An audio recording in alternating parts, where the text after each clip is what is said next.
Allah Akbar. Some of them don't even realize they're being disrespectful. Some of them don't even realize it, and it kind of takes someone talking to them about it. And most people, once they learn, they're perfectly fine.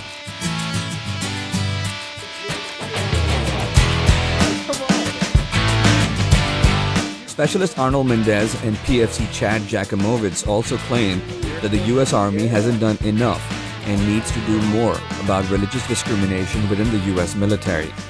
To be fair to the Army, they are saying that we are doing our best, we've got protocols in place, investigations being done, and things are being addressed, issues are being addressed, and at the same time, if you look at the civil rights movement, it took 50, 60, 70 years for people's perceptions to be changed, and it's still in the process of being changed.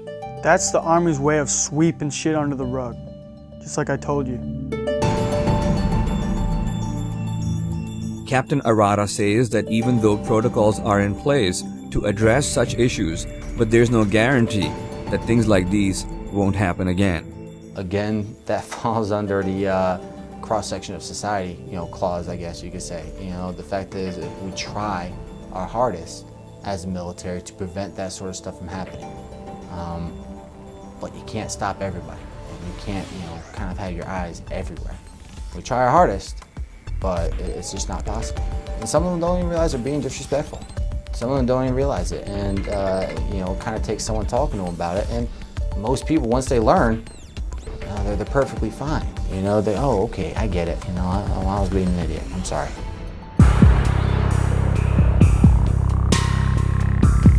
Specialist Klawonn is adamant on believing that when it comes to Islam or Muslims, there's a double standard in the U.S. Well, protein shake, 2 of these a day, meal replacement. Because according to him, the image of Islam is directly and deliberately being connected with terrorism on a national scale. Are you trying to say that there is a campaign to belittle or embarrass Muslims or corner them and attack Islam so that they can develop a negative image of that faith and the people who follow that faith? I would say, not just in the military, but in society. But I see it in the military. There's a double standard. What's the difference between this militia that was just discovered in Michigan and a radical organization in Iraq or Afghanistan? What's the difference? Difference of faith? That's it. Both are terrorists, but one is... But one's not called a terrorist because that word is directly associated with Islam. As a view, as the media's view, as what I've seen, I guess the military's view, unfortunately, it's the reality of it. It's not my view. But critics would argue that most of the killings right now in the world are being done by radical Muslims. I cannot justify that. I don't agree with it. Why? It's unjust. I would never, ever act out in that manner. Ever. It's not correct. It's not peaceful. It's not correct. It's inhumane. It has nothing to do with Islam. Nothing. It has as much to do with Islam as the Aryan Brotherhood has to do with Christianity. You ask a faithful Christian, well, why are these Aryan brothers doing this? They're gonna just, that conversation over real quick. There's a fine line. There's a fine line. And I don't know where the lack of communication is happening.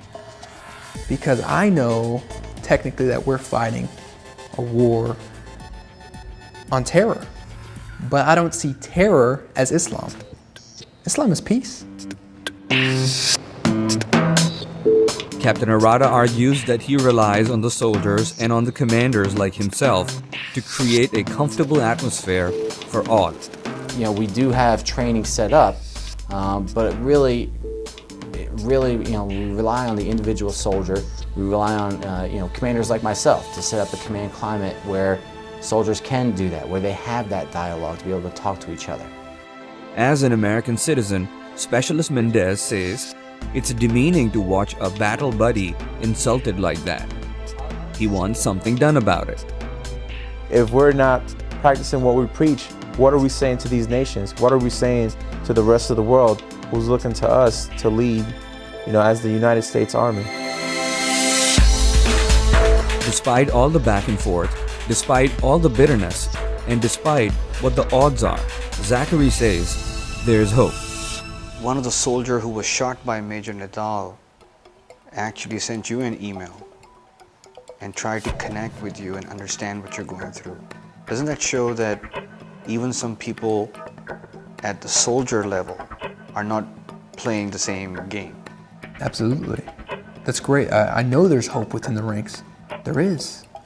I could tell from the immediate group that I've impacted, from day one to where I am today, in my relationship with these, guys and girls, who at one point just looked at me kind of, okay, this guy's Muslim, and some of them wary, some of them just straight up disrespectful, to hanging out with me now, to trusting me, to being no different from the next guy, due to the fact of me just talking to them. Simple education, basic things.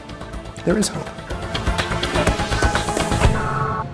Specialist Klawonn argues that his efforts are simply to address the system and to make sure that being an American Muslim soldier won't be as tough for others as much as it has been for him.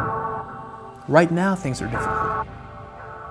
And if it makes things difficult for me, sure, okay, things are already bad. If you want to make my life a living hell, go ahead. But implement change for those other, for the next Specialist Klawonn, for the next Private Klawonn that comes in the army, who happens to be Muslim. Imran, Siddiqui, Muslims America, Urdu VOA, Fort Hood, Texas.